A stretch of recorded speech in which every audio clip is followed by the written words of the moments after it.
This resolution is about the preservation of our American system of government.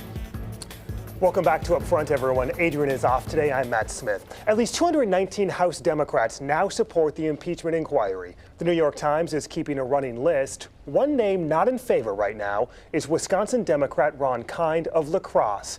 We asked him to appear on today's program, but he said he couldn't. He did release a statement calling for the release of the whistleblower report and says Congress should investigate as part of its constitutional duties.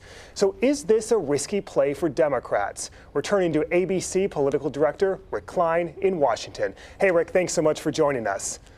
My pleasure. Good to be with you. Let's talk about Democrats for a second, especially those like Ron Kind, who live in a district where the president has some sizable support. What's going through their head this weekend?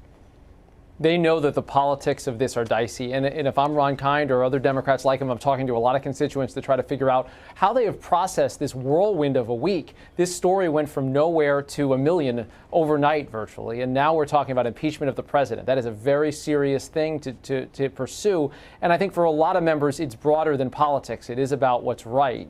Question when you get down to brass tacks, though, is you represent a district. You have to recognize where your district stands on this. And I just think there's too much information that's flown in for anyone to take a measured judgment about where the pulse of the public is on this. And I think that's why you see some congressmen like Congressman Kind who are saying, let's slow this down, let's investigate, let's not jump to any conclusions. On the other side of this, we just had Congresswoman Gwen Moore on the show, and she said Democrats could vote on the House floor by Thanksgiving. I mean, can we see something that fast?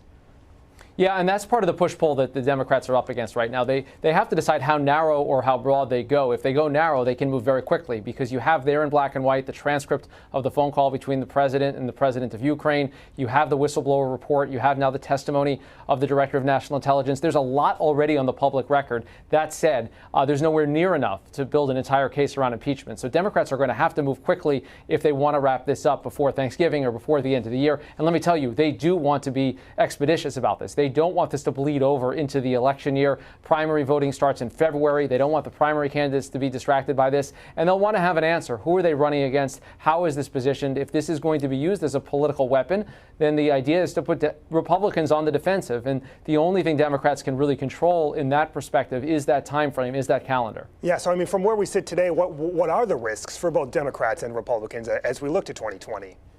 Well, the risk for Democrats is that the public just isn't there, and they view this as the president would say, a witch hunt or just a targeted scheme to undo the election results in 2016, and therefore just remind the Republican voters why they voted for Trump the first time. You fire them up all over again if it looks like you're trying to remove him from office after an election. And so why not wait until November of 2020? The flip of that, the peril for Republicans is, are you in a position of defending an indefensible series of actions? And you're starting to see some Republicans say, look, it's just a phone call. It's not impeachable, but maybe it's not the best behavior by the president of the United States. If this becomes about the substance of this interaction, or more broadly, how this president has acted in office, that's where you see Republicans squirm. When we talk about Republicans, let's talk about Wisconsin Senator Ron Johnson, for example. Where does he fit into this equation?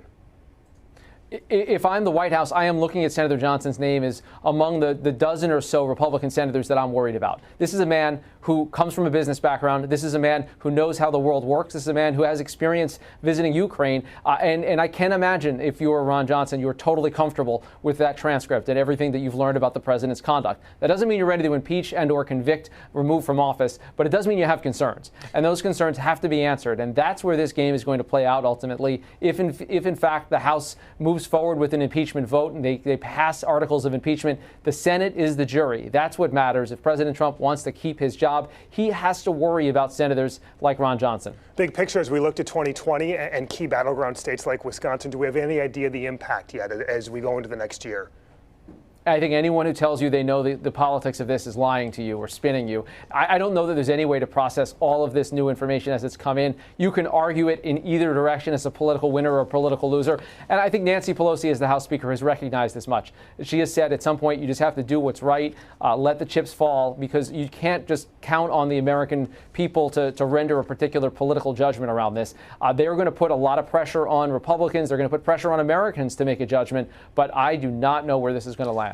With that, ABC News political director Rick Klein. Hey, Rick, thanks so much for your insight today. Hey, it's my pleasure as always. Thank you. Coming up, worries in Madison about a new Air Force fighter jet. What happened in a Vermont city that mirrors Madison when Up Front continues.